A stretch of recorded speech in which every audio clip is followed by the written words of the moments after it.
तो आपकी प्रायोरिटी क्या होती है? कंटेंट का वेक्टर, कोर मैसेज या टॉपिक डिसाइड करते वक्त पहले परफेक्ट हुक सोचते हो जो कि ऑडियंस रुक जाए, उसके बाद तो देख लेंगे। अब तो गेम प्लान समझ जाओ। स्क्रिप्टिंग के पीछे क्या फिलॉसफी रखते हो कि लंबे समय तक ट्रस्ट बना रहे व्यूअर वापस आना चाहिए? क्या सोच क्या होती है? Unexpected delightful surprise.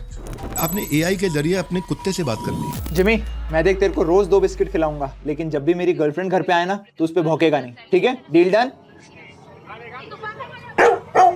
78 मिलियन लोगों ने देख लिया वीडियो ये। क्या बोलना चाहेंगे आप? आप कहते हो कि इलॉन मस्क के पास बहुत सारे डार्क सीक्रेट्स हैं। अब ये भी सच था या मजाक था? नहीं, इलॉन मस्क ने अभी एक इंटरव्यू में अपने मजाक में ये भी कह दिया Yeah, you're bringing what? Perhaps that's where our new God will come from. क्या कंटेंट क्रिएशन एक रियल बिजनेस बन सकता है?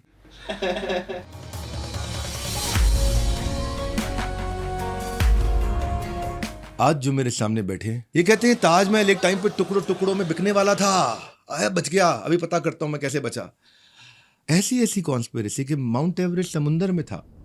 अच्छा, आर्टिफिशियल इंटेलिजेंस दुनिया खत्म ही करने वाला है। अपने इस कंटेंट से ये सिर्फ व्यूज नहीं बनाते हैं बल्कि पूरा बिलीफ सिस्टम हिला देते हैं, ऐसे बिल्कुल तहलका जैसे। Welcome back to the show जिसकी स्पीड उसकी यूएसपी है 20 क्वेश्चन 20 मिनट, जवाब देने के लिए सिर्फ 1 मिनट। मतलब कुलदीप सिंघानिया जी मेरे बाउंसर और आपके आंसर 60 सेकंड के अंदर। ये जो गेस्ट है ना, इन्होंने कॉलेज का एग्जाम का पेपर जिस दिन देने गए थे 15 मिनट में मार्कशीट वापस करके डिसाइड कर दिया लाइफ में कुछ और करना है। मुंबई निकल गए। फिर अपनी मेहनत से, अपने स्ट्रगलिंग पीरियड से सर्वाइवल पीरियड, सर्वाइवल स्क्रिप्ट, और उसके बाद अपनी एक्टिंग की स्क्रिप्ट, और उसके बाद सुपरस्टार बनने की स्क्रिप्ट। एक्टर, यूट्यूबर, एंटरप्रेन्योर जिनके हैं बहुत सारे subscriber. Please welcome the CEO of the के फैक्टर प्रोडक्शंस के studio, Kuldeep Singhania. Thank you so much. इतनी सारी तारीफ सुन के कैसा लग रहा है? बस डायबिटीज ही हो जाएगी, 2-4 और बातें सुन ली तो इतना मीठा बोल दिया आपने तो मेरे लिए। Thank you so much. Thank you, but you been an Kuldeep. Inspiration to a lot of people including us, the way आप बिजनेस सिखाते हैं, करते हैं, करवाते हैं। Thank you so much. तो पहला सवाल आपसे कुलदीप जी, आप जानते हैं नियम, 1 मिनट में आंसर देना है। कंटेंट में मैं कंटेंट क्रिएशन का कोई सीक्रेट लेने की कोशिश करूंगा पहले कुछ सवालों में। पहला सवाल ये है कि 2 तरह के क्रिएटर होते हैं, एक जो आजकल क्या चल रहा है ट्रेंड फॉलो करते हैं, और एक जो है कुछ नहीं फॉलो करते, अपना ट्रेंड क्रिएट करते हैं।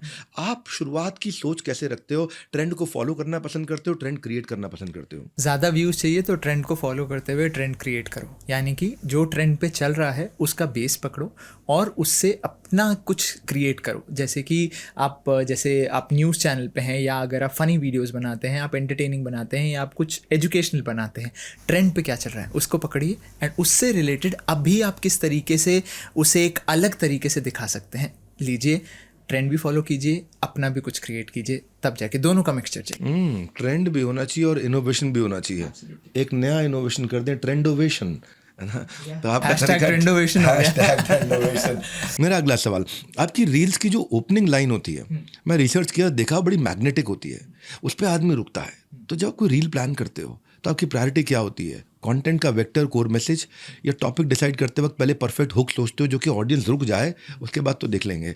तो क्या इस 1 मिनट की रील को 1 मिनट में समझाइए, क्या ध्यान ज़्यादा देते हो आप? First 3 seconds are the most important. सबसे पहले अगर कोई इंसान आपकी रील पे आ रहा है, क्योंकि जब इंसान एक रील पे आता है उसका थंब और उसका अंगुली ऐसे ही रहता है, या तो आप उसे 3 सेकंड में रोक लीजिए, या फिर चौथे 5वें सेकंड में आते आते वो स्वाइप अप कर देगा। तो first strategy is hook the audience in first 3 seconds. उसके बाद आपने जो टाइटल रखा है अपनी वीडियो का, वो ध्यान रखिए कि जो आप बोल रहे हैं और जो टाइटल दे रहे हैं वो आप पहले 3 सेकंड 5 सेकंड में डिलीवर कर दीजिए। बाकी का सारा काम ओवर डिलीवरिंग का होता है। That's the major secret. And उसके बाद जो फाइनल हुक है वहाँ पे लोगों को पहले से पता नहीं होना चाहिए, अनएक्सपेक्टेड आउटकम उनके लिए होना चाहिए, अनएक्सपेक्टेड क्लाइमैक्स जिसे कहते हैं, वो जब तक लोगों को नहीं मिलेगा तब तक लोग एंड तक नहीं देखेंगे। तो पहले 3 सेकंड में वो डिलीवर कीजिए जो आपका टाइटल है, हुक क्रिएट कीजिए, फिर और engagement towards climax which should not be predictable. Unexpected delightful surprise. Absolutely. पर पकड़ लो, रील बना रहे हो तो पकड़ लो, यही फॉर्मूला है, दे रहे हैं फॉर्मूला मैन। मेरा तीसरा सवाल, ये थोड़े मिलते जुलते हैं, कि आपकी जो स्टोरी टेलिंग है उसकी एक खासियत है, और खासियत अभी आपने बताई, मैं उस खासियत को डिकोड और करना चाहता हूँ। जैसे क्लाइमैक्स अगर कहा जाता है बॉलीवुड में, आदमी क्लाइमैक्स प्रेडिक्ट कर ले तो मूवी फ्लॉप हो जाएगी, तो आप क्लाइमैक्स को अनप्रेडिक्टेबल बनाए रखने के लिए जो भी आपने बताया, क्या तरीका अपनाते हो? सबसे ज़्यादा डिफ़िकल्ट पार्ट, चाहे अपन सभी कंटेंट क्रिएटर्स ही हैं एक तरीके से, सबसे ज़्यादा डिफ़िकल्ट पार्ट कंटेंट इंडस्ट्री में यही है, वो स्क्रिप्टिंग परफेक्शन बैठाना, जो कि चल जाए। ज़्यादातर लोग सिर्फ यही कर रहे हैं, दे मेकिंग कंटेंट, जबकि जो सबसे ज़्यादा इंपॉर्टेंट पार्ट है वो स्क्रिप्टिंग में होना चाहिए। सबसे ज़्यादा जान स्क्रिप्टिंग में जाती है। मतलब 90% एक दो दिन सिर्फ 60 सेकंड लिखने के लिए जाते हैं। एक 2 दिन में कितना घंटा? पूरा 10 12 घंटा सिर्फ उस 60 सेकंड को परफेक्ट करने के लिए जाते हैं। एंड उसके अंदर यही है कि जैसे एक फिल्म 3 घंटे की होती है, उसके अंदर अगर हम 3 मिनट 4 मिनट के अंदर अगर सीन चेंज नहीं होता है तो हम बोर हो जाते हैं। सेम उसी तरीके से एक 60 सेकंड की रील के अंदर हर 3 सेकंड के अंदर अगर कुछ नया नहीं हो रहा, कुछ इंटरेस्टिंग नहीं हो रहा, तो हम वो रील स्किप कर देते हैं। तो ये बहुत इंपॉर्टेंट है। ए कुलदीप सिंघानिया फार्मूला शेयर करो, फार्मूला जबरदस्त फार्मूला। अगला सवाल, सोशल मीडिया पर ऑडियंस का ट्रस्ट आ जाए ये बड़ा मुश्किल काम नहीं है, पर सोशल मीडिया पे ऑडियंस का ट्रस्ट बना रहे ये बड़ा मुश्किल काम है। इतनी बड़ी ऑडियंस के बीच में long term sustainable authenticity trust या टिका के रखना है, बार बार व्यूअर वापस आए, इसका कुछ फॉर्मूला आप यूज़ करते हो? क्या करते हो, कैसे सोचते हो? सेम वही फार्मूला जो आप किसी भी वेब सीरीज़ को देख के फॉलो करते हैं, या जो बाहुबली ने फॉलो किया, या ऐसी कोई भी बड़ी फिल्म जो कि हुक करके रखती है, चाहे फिर वो कितने साल बाद भी उसका सीज़न 2 सीज़न 3 आता है। वो ये कि पहली वीडियो जब एंड होए तो वो इस सस्पेंस नोट पे एंड होए कि इंसान को कुछ ऐसा लगे कि अगर ये 1 मिनट के अंदर ऐसा सस्पेंस दे सकता है, या कोई एक ऐसी बात बता सकता है जिसके अंदर मेरे जिस वीडियो को देखने के बाद मेरे अंदर ये चाहत जगे कि अगली वीडियो में क्या इसका पार्ट 2 मिल सकता है या कुछ नया मिल सकता है। जब तक लोगों के अंदर आपका वो 1 मिनट देखने के बाद ये फीलिंग ना आए कि अब इसका पार्ट 2 में क्या हो सकता है और कुछ मिल जाए मेरे को, तब तक ऑडियंस नहीं टिकेगी। It is unusual useful information. Harvard में इसके ऊपर एक सेमेस्टर चलता है, unusual useful information, but very valuable. Kuldeep भाई, वेरी वैल्यूएबल। हर क्रिएटर जानना चाहता है कि आपकी वायरलिटी के पीछे क्या रूल है, क्या चीज़ आपने क्रैक करी है, वो कौन सा सीक्रेट सॉस है जो अपने वीडियो में अप्लाई करते हो कि शेयरेबिलिटी बढ़ती हो। बड़ा स्पेसिफिक क्वेश्चन है, शेयरेबिलिटी का क्या सीक्रेट है? एक ही वर्ड है, रिलेटेबिलिटी। कोई भी चीज़ आज अगर हम देखते हैं उसके अंदर रिलेटेबिलिटी जितनी ज़्यादा आती है, आज इंस्टाग्राम भी आपको कहता है, वो इनसाइट मैट्रिक्स में आपको दिखाता है, this video is shown to more people because it is getting likes and shares from unknown audiences. ये आप सब कोई अपने मैट्रिक्स में जाके देख सकता है। Which means Instagram is itself giving you a secret sauce कि अगर आपकी वीडियो शेयर हो रही है ज़रूरत से ज़्यादा अननोन ऑडियंस से, और उसके लिए इम्पॉर्टेंट है मास अपील में ऐसी कौन सी चीज़ है जो लोग देखना पसंद करेंगे। या एक होता है उसके अंदर ट्रेंड जो आपको न्यूज़ चैनल्स और बना के दे देते हैं, दूसरी ऐसी चीज़ें होती है जो लोगों को पता नहीं है लेकिन अब लोग अवेयर हो रहे हैं। तो इसके लिए आपको जो सेंटिमेंट है, सेंटिमेंट ऑफ द ऑडियंस जिसे कहते हैं, वो जानना बहुत इंपॉर्टेंट होता है। And then you over deliver via changing your topic every 3 second. कई क्रिएटर कहते हैं अगर इंस्टाग्राम यूट्यूब पर ट्रेंड करना है तो एल्गोरिदम को समझना आना चाहिए, एल्गोरिदम फ्रेंडली बनना पड़ेगा। ये एल्गोरिदम फ्रेंडली को डिकोड करके बताओ क्या होता है, आपने क्या किया इसके लिए, कुछ इस पर शिक्षा दो। एल्गोरिथम वही कि जो अभी ट्रेंड कर रहा है, मतलब अगर आप फॉर यू पेज पे जाएंगे तो आपको एक सर्टेन टाइप की रील्स दिखने लगेगी, आप सर्च ऑप्शन पे जाएंगे आपको कुछ एक सर्टेन टाइप का दिखने लगेगा, वहाँ से आप वाइब पकड़िए, आप कंटेंट मत देखिए, कंटेंट की पीछे की वाइब देखिए कि ये 10 वीडियोस जो टॉप चली उनको लिखिए, क्यों चली, उनकी स्क्रिप्टिंग करिए, फिर उसके अंदर आपको कुछ एक कॉमन पॉइंट्स मिलेंगे, उन डॉट्स को कनेक्ट कीजिए आपस में, फिर उसके अंदर कोई एक ऐसा कॉमन पॉइंट मिलेगा जो आपके जॉनर से कनेक्ट करेगा, वो है आपका वायरलिटी पॉइंट। वहाँ आके उस बेस के अराउंड ऐसा कंटेंट क्रिएट कीजिए जो हर 3 सेकंड में चेंज हो रहा हो, और जो आप टाइटल दे रहे हैं उसको डिलीवर करके ओवर डिलीवर कर रहा हो, तब आप वायरलिटी की ओर बढ़ेंगे। और उसका एक ही पार्ट है कि और आप एल्गोरिदम फ्रेंडली होंगे। हाँ, और आप एल्गोरिथम फ्रेंडली होंगे क्योंकि आपने वो 10 वीडियोस के टॉपिक्स को पकड़ के निचोड़ के उसका एक क्रक्स निकाल लिया, और उस क्रक्स जो मार्केट में चल रहा है उसमें से बेस्ट पार्ट चुन के उसके अराउंड आपने ओवर डिलीवर किया। That is when you hit the mark. वाह वाह वाह, क्या बात है, the smart boy. Thank you ji. अच्छा, मैं एक बात पूछना चाहता हूँ आपसे, आपको अगर सिलेक्ट करना हो इक्विपमेंट्स, स्क्रिप्ट, स्टोरी बोर्डिंग या फिर नंबर ऑफ ऑडियंस, इनमें से क्या चीज़ सिलेक्ट करेंगे आप? Script number 1 and storyboarding number 2. Script is everything. The reason why is because कि आप सारी जान अपने बेस्ट कैमरास पे लगा दो, बेस्ट कैमरा टीम पे लगा दो, बेस्ट एडिटर्स पे लगा दो, यू स्टिल एंड अप, अगर आपको 2-5 हज़ार व्यूज़ मिलने हैं तो it is not worth it, because आपकी तो उसकी जो कैमरामैन की कॉस्टिंग है वही ज़्यादा आ जाती है. But then at the same point of time अगर आप वो स्क्रिप्टिंग पे अपना बेस्ट पार्ट दे पाओ and tell them to understand and connect the dots कि भाई ये क्यों काम नहीं कर रहा, इसके अंदर व्हाट शुड आई डू, तब आप you can hit the mark. तो स्क्रिप्ट इज़ एवरीथिंग, मतलब जान लगा दो स्क्रिप्ट के ऊपर. जैसे हम देख रहे थे अभी लास्ट इवेंट में भी वो मिले थे जो नरसिम्हा के डायरेक्टर हैं, ही सेड, हाँ, तो 2-3 years ही सेड कि मैं बैठ के सिर्फ उसी पे काम किया. The main thing is the script, उसी में जान जाती है. अच्छा, मैं आपके कंटेंट को लेके एक और सवाल आपसे करना चाहता हूँ. तो जब अब आपको क्या लगता है आने वाले समय में किस प्रकार के कंटेंट चलेंगे? अभी एआई जनरेटेड कंटेंट बहुत बन रहा है और एआई जनरेटेड कंटेंट में थोड़ा कन्वीनियंस भी आ गया है. आप स्क्रिप्ट लिखिए और एआई के थ्रू आप ड्राइव कर रहे हो और स्क्रिप्ट में भी एआई बहुत मदद आपकी कर रहा है. आगे आज से 5 साल के बाद आप जर्नी क्या देख रहे हो कंटेंट क्रिएटर की, क्या दिखने वाली है? कंटेंट क्रिएटर्स नहीं बचेंगे, रियल पीपल बचेंगे जिनकी रियल स्टोरीज़ है, जिनसे लोग कनेक्ट कर पाएँ. क्योंकि एआई की मदद से तो आप और मैं सबके सब एक टाइप की वीडियो जनरेट कर सकते हैं, क्रिएट कर सकते हैं, अपनी क्रिएटिविटी लगा के कुछ भी क्रिएट कर सकते हैं. बट रियलिटी में आप और मैं जो ह्यूमन कनेक्ट है वो एक बोनस हो जाएगा, वो वाला पार्ट हो जाएगा जिसके लिए लोग तरसेंगे. आज जैसे ह्यूमन कनेक्ट है ना हर एक के बीच में, आने वाले 5 साल में ये एक प्रिविलेज हो जाएगा. तो वो कंटेंट क्रिएटर्स बहुत लिमिटेड बचेंगे जिनका ह्यूमन कनेक्ट लोगों के साथ होगा, क्योंकि लोगों को एआई से इतना ज़्यादा जोड़ दिया जाएगा कि अगर आप सच में अपने कंटेंट के ज़रिए लोगों से कनेक्टेड हैं और आपकी एक पर्सनल ब्रांड वैल्यू है जो कि लोगों से कनेक्ट करती है और लोग एक इंस्पिरेशन आपको अपने तरीके से मानते हैं, वो लोग चलेंगे. बाकी एआई काफ़ी ज़्यादा डेंजरस होता जा रहा है. वाह, very good. As a content creator एक सवाल आपसे करता हूँ. मेरे को 1 मिनट ही है आपके पास, लेकिन 1 मिनट में डिटेल में बताइए 3 गलतियाँ जो कंटेंट क्रिएटर कर रहे हैं और आपके हिसाब से नहीं करनी चाहिए. आपने काफ़ी ग्रो किया, बहुत सारे काम किया आपने, इसको आपने एक रियल बिजनेस की तरह बिल्ड किया. 3 गलतियाँ आप अपने एक्सपीरियंस से बताइए कि जो एक कंटेंट क्रिएटर अगर कर रहा है तो थोड़ा नहीं करे वो. तो सबसे पहली गलती दूसरे को कॉपी करना, कि आज लोग कनेक्ट आपकी यूनिक आइडेंटिटी से करना चाहते हैं. लेट्स से आज अगर आप बिजनेस सिखाते हैं तो लोग आपसे बिजनेस के तौर पे आइडलाइज करते हैं. लेट्स से अगर आप आज कॉमेडी वीडियोस बनाना शुरू कर दें, हो सकता है लोग ना कनेक्ट करें. आप अगर कुछ हॉरर बनाना शुरू कर दें, नहीं कनेक्ट करेंगे. So find your unique identity that resonates with the audience. लोगों को आपकी कौन सी आइडेंटिटी आपसे चाहिए, आपको खुद से चाहिए वो नहीं. सेकेंड, उसके बाद study YouTube, study social media. It's not hit and trial कि भाई चलो मैंने कर दिया, चल गया तो चल गया, नहीं चल गया तो नहीं चला. It's a proper education, it's a proper study. उसके अंदर उतना टाइम दीजिए, 12-14 घंटे. जैसे आज अगर आप इंजीनियरिंग में देते हैं, डॉक्टर बनने में देते हैं, तो एक यूट्यूबर बनने में क्यों नहीं देते? That's very important. And third, जो भी आप कर रहे हैं उसके अंदर बी द ब्लडी बेस्ट.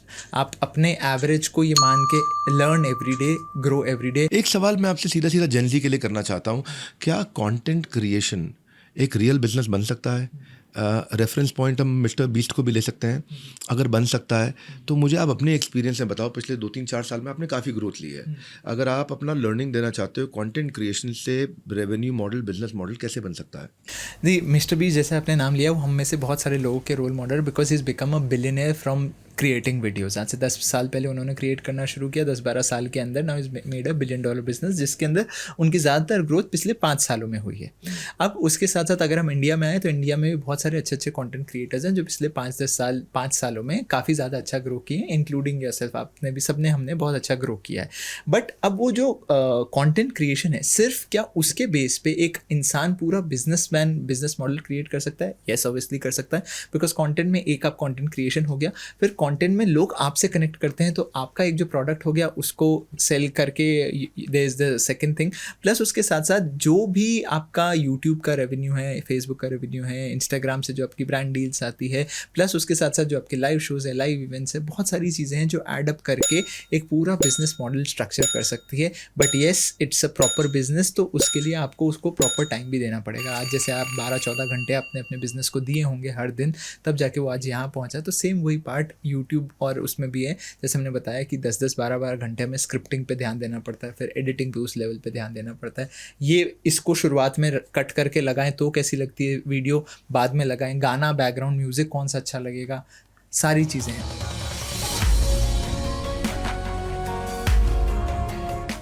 कोई अपना ऐसा वीडियो बताओ जिसको बनाने में आपको बहुत मेहनत लगी थी और बाद में रिजल्ट भी अच्छा मिला। एक जगह एथियोपिया कंट्री के कैलेंडर के बारे में भी आपने कुछ बात करी थी। ताजमहल वो भी मतलब बिकने वाला था, टूटने वाला था, बच गया।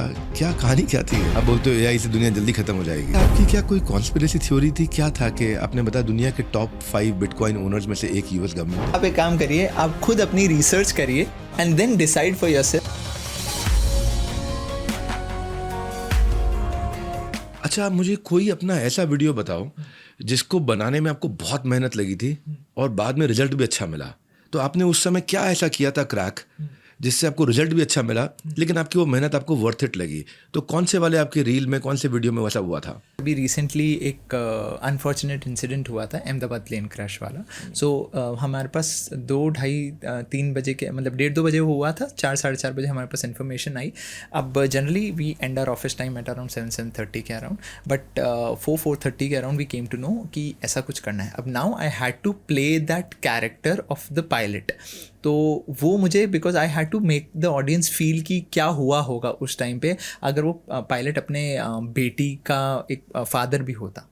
सो that video we made overnight, it got like what 60-70 million views. And now this is about timing. But timing का बहुत बड़ा रोल है। आपने किस टाइम पे वीडियो डाला है? हाँ, वो बहुत इंपॉर्टेंट। बहुत बढ़िया, फैंटास्टिक। ये ऐसे टाइकून है। पहले मैं टाइकून ऑफ इंडिया की सीरीज चलाता था। अच्छा। और टाइकून ऑफ इंडिया आप इतना बार बार कमेंट बॉक्स में बोलते हो हमारे को वापस शुरू करो। इसमें मैंने अडानी, अंबानी, गोदरेज, नंदा, सब जितने बड़े बिजनेसमैन परिवार हैं कैसे ग्रो किए उनके बारे में बताता हूँ। लेकिन अभी जो नई सीरीज लेके आया हूँ 2020, इसमें टाइकून सामने ही लेकर के आया हूँ, जिन्होंने प्रूव करके दिखाया है खासतौर से इन्होंने कि content creation, content is not just king, it is kingdom. ये राजा नहीं, साम्राज्य है। और ऐसे लोगों को हम लेकर के आ रहे हैं। तो 2020 पॉडकास्ट की पूरी प्लेलिस्ट है। प्लेलिस्ट में जाकर के देखो अगला किससे मिलना चाहते हो। कमेंट में क्या बताना है? अगला किससे मिलना चाहते हो। आपने एआई के जरिए अपने कुत्ते से बात कर ली। अभी आपने यार ये मतलब इस पे विश्वास कर ले या कोई लोग बाई चांस विश्वास कर ही ले, फिर 78 मिलियन लोगों ने देख लिया वीडियो ये। अब कोई सच्ची में विश्वास कर ले कि आपने एआई से कुत्ते से बात करी है, क्या बोलना चाहेंगे आप? नहीं, ये तो मतलब एक फ़नी वीडियो थी जो काफ़ी टाइम पहले बनाई थी। But the main concept is अभी जैसे कुछ एक कंपनीज ऐसी एआई पे रिसर्च कर रहे हैं ऑन अ सीरियस नोट कि वो अपने डॉग से या पेट से बात कर पाएंगे आने वाले टाइम। ये फनी, ठीक है, आपने कुत्ते से बात कर ली, कुत्ते की लैंग्वेज में। ये आइडिया कहाँ से आया आपको? मतलब इट्स ऑल वही है ना कि क्रिएटिविटी की कहाँ पे आपको डिस्कनेक्ट लगता है, दैट इज़ व्हाट। मतलब जो पहले का भी अपना जो डिस्कशन था उसका वही है कि वो जो पॉइंट्स में ऐसा कौन सा पॉइंट है जो अभी कवर नहीं हुआ बट स्टिल इज़ रिलेटेबल। आज हम में से हर किसी के पास पेट्स हैं कहीं ना कहीं, एंड वो चाहते हैं कि यार ये भौंक क्यों रहा है, मेरे को समझ में तो आ जाए, पीछे कोई है नहीं। तो अगर ऐसा कोई एआई होता, और एआई एक ऐसा वर्ड है जिसको हम यूज़ कर लेते हैं किसी भी चीज़ से कनेक्ट करने के लिए, कोई एआई होता जिससे मैं अपने कुत्ते से बात कर लेता, so what would that life look like was the video. But it's interesting. और 78 मिलियन हो गया। Now this is called so unusual. अच्छा, ये एक आप कहते हो कि the end of human life on this planet is near. आप बोलते हो एआई से दुनिया जल्दी खत्म हो जाएगी। जी, अब लोग पूछते भी है ना, वो मीम नहीं था भाई साहब ये कुछ ज़्यादा ही नहीं हो गया? तो वो ये मतलब अब इसको हम फन माने या क्या माने? नहीं, end of human life is obviously not near, but the end of human jobs, जो ट्रेडिशनल जॉब्स थी वो धीरे धीरे कम होती जा रही है। जैसे जैसे हमने देखा भी बहुत सारी TCS, Amazon जैसी कंपनी जो हैं वो धीरे धीरे ले ऑफ्स करे जा रही हैं, एंड जो नए लोग वो हायर कर रहे हैं दे आर पीपल जिनको एआई आता हो, एआई पता हो। सो येस, अगर आप ट्रेडिशनल जॉब्स वाले हैं तो येस आपकी जॉब्स धीरे धीरे ख़त्म हो रही है। एंड जॉब्स अगर धीरे धीरे ख़त्म होगी, अगर आप अपने आप को डेवलप नहीं करेंगे तो आपका फाइनेंशियल जो स्टेबिलिटी है वो कहीं ना कहीं डगमगाएगा। आप कहते हो कि इलॉन मस्क के पास बहुत सारे डार्क सीक्रेट्स हैं। आपने कहा कि उनको ये पता लग गया कि अर्थ खत्म होने वाली है, पृथ्वी खत्म होने वाली है, इसीलिए धरती के अमंगल जो है विनाश के कारण इलॉन मस्क ने मार्स या कहा मंगल मिशन शुरू कर दिया है और वो भागने के चक्कर में है। नहीं, इलॉन मस्क ने अभी एक इंटरव्यू में अपने मजाक में ये भी कह दिया कि नया भगवान आने वाला है। सो अब उनके माइंड में क्या चल रहा है पता नहीं, बट ये है कि अगर आप उनके सारे इनोवेशंस और इन्वेंशंस को देखेंगे, उन्होंने इलेक्ट्रिक कार बनाई क्योंकि मंगल पे ऑब्वियसली फॉसिल फ्यूल्स नहीं है तो वो चल पाएंगी। उन्होंने ड्राइवरलेस कार्स बनाई बिकॉज कौन चलाएगा अब वहाँ पे, या वो करना है आपको, टेक्नोलॉजी आगे बढ़ानी है या कंस्ट्रक्शन इनोवेशन करना है, इंसान तो पहुँच नहीं पाएंगे तो रोबोट्स बना दिए। फिर उसके बाद उन रोबोट्स को मतलब कैसे ऑपरेट किया जाएगा तो उसके लिए AI बना दिया। अब उन रोबोट्स को वहाँ भेजा कैसे जाए तो इसलिए SpaceX बना दिया। ये सारी कहानी आपने जोड़ ली, सारी- ये स्क्रिप्ट बनाते हो आप, समझ में आया मेरे को। तो सारा इकोसिस्टम आप देखेंगे, he is made for Mangal. Mars only. यहाँ पे तो टेस्टिंग ग्राउंड है हमें तो सिर्फ यूज किया जा रहा है। अब इसको कितना सच माने? अब खुद देख लिया, अब खुद से पूछ लीजिए क्या इसमें से कोई बात आपको गलत लगी। अच्छा, नंबर के ओरिजिन पे आपने एक वीडियो बनाया, आप उसमें भी एक एंगल देते हो कि नंबर का सिंबल कैसा होगा, इसके पीछे कोई नंबर का कोई एंगल होता है, वो मैं समझना चाहता हूँ। वो क्या वीडियो है आपका, क्या होता है एंगल की थ्योरी है नंबर के पीछे? मतलब हाँ, ये भी काफ़ी टाइम पहले हमने वीडियो बनाया था कि अगर जैसे हम 1 लिखते हैं तो 1 में एक एंगल आपको दिखता है तो 1 हो जाता है, 2 में 2 एंगल दिखते हैं। तो जब उसका ओरिजिन किया गया तो उसके अंदर वो एंगल्स ऐड होते गए, उससे ज़्यादा उसका कुछ सेंस और ऑथेंटिसिटी मुझे समझ में नहीं आई, तभी वो काफ़ी टाइम पहले बनाई थी और उसके बाद मैंने ड्रॉप कर दिया उस टॉपिक को। चलिए, नंबर्स वैसे होते यूनिक है और ये बात तो सही है, आपने वो वीडियो ड्रॉप कर दिया, पर हमने भी कुछ ड्रॉप किया। अभी जो आदमी बिजनेस नहीं कर रहा है, अभी शुरू करना है, हमने धीमे धीमे ये पुश करना शुरू कर दिया लोगों को कि आप हमारे इवेंट से मत आइए। अब हम इवेंट में खाली उन्हीं लोग को बुलाते हैं जो 2, 5, 10, 20 करोड़ का बिजनेस ऑलरेडी कर रहे हैं और उनको 50, 100, 200 की जर्नी बिल्ड करनी है। तो एक खुशखबरी आप सबको बता दें, हम 10 साल की लेगेसी सेलिब्रेट कर रहे हैं ऑफ लीडरशिप फनल। 1 लाख से ज़्यादा एंटरप्रेन्योर्स को हमने फिजिकली और डिजिटली हैंड होल्ड करके सिखाया, पढ़ाया बिजनेस को ग्रो करने के लिए, your journey from idea to IPO। लेकिन फिर से बताता हूँ, आप इस इवेंट में जरूर आइएगा। हम सब अपने जितने भी हमारे अच्छे मेरे पुराने गेस्ट हैं, जो भी मेरे अच्छे नोन लोग हैं, उन सबको हम इनवाइट कर रहे हैं of celebrating the legacy of leadership fund. 10 साल हमने पूरे कर लिए हैं और आपको भी इनवाइट करेंगे। अभी हम प्रश्न की तरफ चलते हैं। ये आपकी क्या कोई कॉन्स्पिरेसी थ्योरी थी, क्या था कि आपने बताया दुनिया के टॉप 5 बिटकॉइन ओनर्स में से एक US गवर्नमेंट है और US गवर्नमेंट अब कहीं गलती से लोग विश्वास कर लें, करें नहीं करें, US गवर्नमेंट अपना गोल्ड रिजर्व बेच के बिटकॉइन ले रही है और गोल्ड के रेट गिरने वाले, रुपए की वैल्यू खत्म होने वाली है। इन क्लेम्स में क्या सच्चाई है? कई बार लोग सच मान जाते हैं, पता नहीं चलता आपने मजाक किया कि सच बोला है। नहीं, ये वाली जो वीडियोस हैं ये कहीं ना कहीं इंस्पायर्ड फ्रॉम ट्रू इवेंट्स हैं। अगर आज जब देखें तो बिटकॉइन और गोल्ड जो है वो ख़रीदा जा रहा है, गोल्ड अभी ऑल टाइम हाई पे चल रहा है एंड ये कहीं ना कहीं बोला जा रहा है कि इसको पंप किया जा रहा है टू सच अ लेवल जहाँ से फिर एक थोड़ा सा ड्रॉप इसके अंदर आ सके। तो गोल्ड है या बिटकॉइन है, ये टॉप 5 होल्डर्स में एक ब्लैक रॉक आते हैं, एक अपना US गवर्नमेंट आती है। तो अगर बिटकॉइन या ऐसी चीज़ें आप होल्ड कर रहे हैं तो why are you holding such thing जिसको आप लीगल मानते ही नहीं हैं? ये सबसे बड़ा एक क्वेश्चन समाज में आता है कि एक तरफ तो हमारे यहाँ तो लीगल ही नहीं माना जाता है कि भाई बिटकॉइन और इन सब की ट्रेडिंग ही लीगल नहीं है, एंड एक तरफ वहाँ US गवर्नमेंट सबसे ज़्यादा रिजर्व रखे हुए हैं, ब्लैक रॉक सबसे ज़्यादा रिजर्व रखे हुए हैं। कुछ तो सेंस समझ में नहीं आ रहा, तो वो उसके पीछे का रीज़न क्या हो सकता है? अच्छा, एक ताजमहल को लेके कुछ आपने वीडियो बनाया, आपने बोला कि अंग्रेज़ों ने आगरा के फोर्ट पे भी मार्बल होते थे ताजमहल जैसे, उनको तो बेच दिया और one of the 7 wonders of the world Taj Mahal, वो भी मतलब बिकने वाला था, टूटने वाला था, बच गया। क्या कहानी क्या थी है? कहानी कुछ नहीं थी, मतलब this was like again an ideation from the British government, British officials की जब उनको लगा कि भाई यहाँ पे मतलब ताजमहल को कुछ उनको बेचना चाहिए, बिकॉज उन्होंने वो जो आगरा का फोर्ट है उसका कुछ लाइमस्टोन बेच के दे kind of made some profits in उस तरीके से।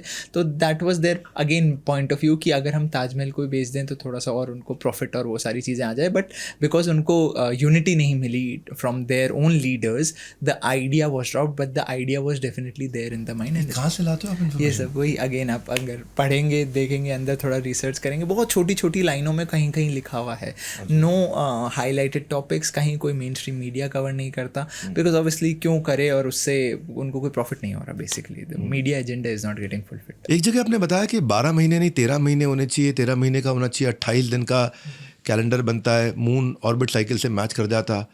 मुझे याद नहीं, कुछ आपने कहा सितंबर मतलब 7, लेकिन सितंबर आता है 9वें महीने में। ये तो आप खुद से सवाल पूछ सकते हैं। सितंबर मतलब 7 ही होता है, सेप्ट का मतलब आता। अक्टूबर मतलब 8 होना चाहिए लेकिन आता 10वें महीने में। नवंबर मतलब 9 होना चाहिए लेकिन आता 11वें महीने में। दिसंबर मतलब 10 होना चाहिए लेकिन आता करेक्ट। क्या कॉन्स्पिरेसी क्या है इसके पीछे? सो आई गेस अराउंड ये 15 सेंचुरी की बात है। आई गेस अक्टूबर 4th के बाद अगर आप कोई कैलेंडर देखेंगे तो उसमें कुछ एक डेट्स ही मिसिंग है हमारे कैलेंडर में से। अक्टूबर 4th के बाद अक्टूबर 15th आता है, बीच में से 10-11 डेट्स ही उन्होंने चेंज कर दी। चेंज करने के पीछे की रीज़न उनका था कि वो अगेन लूनर साइकिल को मैच करना चाहते हैं और किसी तरीके से, बट कहीं ना कहीं अगर आप देखें तो अगर हमारे 13 महीने का कैलेंडर अगर हम रखते हैं तो उसमें 28 दिन हर महीने में आ जाते और सारे के सारे जो वो हैं अपने डेज़ हैं वो जो मून की ऑर्बिट साइकिल है उसको मैच करते। तो टेक्निकली वो 13 महीने का calendar would have been much more better. तो सितंबर 7वें महीने में आ जाता, अक्टूबर 8वें महीने में आ। वो तो नेम चेंज है, वो तो अपने जैसे जुलाई है वो जूलियस सीजर के नाम पे रखा हुआ है। अगस्त है वो, मतलब ये अगस्त सीजर के जो उनके ब्रदर हैं उनके नाम पे रखा होगा। भाई लेकिन लोग मेरे पे सवाल ना उठाए यार, अपने चैनल पे आप ये क्या वीडियो दिखा रहे हो, सच है कि नहीं है? नहीं, आप एक काम करिए, आप खुद अपनी रिसर्च करिए and then decide for yourself कि इसमें से क्या आपको लग रहा है कि इसमें ये अच्छा ये सच में हो भी सकता है या नहीं, एंड देन यू कमेंट। अच्छा, एक जगह इथोपिया कंट्री के कैलेंडर के बारे में भी आपने कुछ बात करी थी कि कोविड जैसी महामारी विनाशकारी बातों के बारे में पहले से लिखा हुआ था उसमें, तो वो क्या सच्चाई थी उसके पीछे? मतलब उस महामारी के बारे में तो नहीं लिखा हुआ था कोविड जैसी महामारी, बट जो इथोपिया है उसका जो कैलेंडर है वो हमसे पीछे चलता है। मतलब इथोपिया, जब आपने एक बीच में वो न्यूज़ काफ़ी देखी होगी कि 2012 में धरती ख़त्म हो जाएगी, उस टाइम की बात है, बट वो धरती ख़त्म हुई नहीं थी। तो उस तो वो न्यूज़ इथोपिया की न्यूज़ थी? नहीं, वो इथोपिया वो वर्ल्ड वाइज न्यूज़ थी, लेकिन 2012 निकल गया, कुछ हुआ नहीं, तो लोगों को लगा ये सब फर्जीवाड़ा है। लेकिन अभी जब ये आया था क्या कहते हैं कोविड, तब वहाँ पे 2012 ही चल रहा था। मतलब अगर वहाँ का कैलेंडर देखें तो वहाँ पे 2012 ही चल रहा था। तो टेक्निकली एक तरीके से कोविड के बाद हमारी सबकी दुनिया बदली है, धरती एक तरीके से ख़त्म हुई है धरती, लेकिन हमें लगा कि वो 2020 में हुआ है, बट उस टाइम पे वो 2012 ही चल रहा था इथोपियन कैलेंडर के। Fantastic, amazing, let's acknowledge, amazing. Last question of the day. Kuldeep Singhania का इतना अलग अलग जर्नी में अभी अभी ग्रोथ हुआ बहुत तेजी से, कुछ वीडियो आपके मिलियंस में गए। जेन्युइनली बताना भाई, अब आपका लाइफ में क्या सपना है? ऑनेस्टली क्या सपना, क्या ड्रीम है, क्या पर्पस है जो आपको इतना ड्राइव करता है? आता है हर समय आपको नया करना, हर समय आपको अच्छा करना, हर समय पिछली बार से आगे बढ़ना है। क्या ड्रीम है कुलदीप सिंघानिया का? ड्रीम कभी बेसिकली सोशल मीडिया के नंबर्स नहीं थे। ड्रीम ये था देश को, देश के युवाओं को एक सही डायरेक्शन देना और एक डायरेक्शन देना जहाँ पे उनकी ज़िंदगी थोड़ी बेहतर हो सके।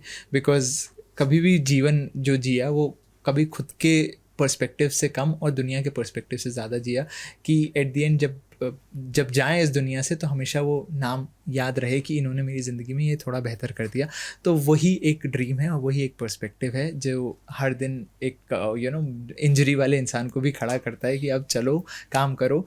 ज़िंदगी किसी की अगर आप बेहतर बना सकते हो वाया योर कंटेंट, ऊपर वाले ने ये माध्यम हमारे लिए चुना, जैसे आपके लिए बिजनेस चुना, किसी के लिए डॉक्टरी चुना, हमारे लिए जैसे ऊपर वाले ने चुना, तो बस उसी को कोशिश करते रहते हैं कि आखिरी सांस तक लोगों की ज़िंदगी बेहतर बना दें। क्या लग रहा है कर पा रहे हैं?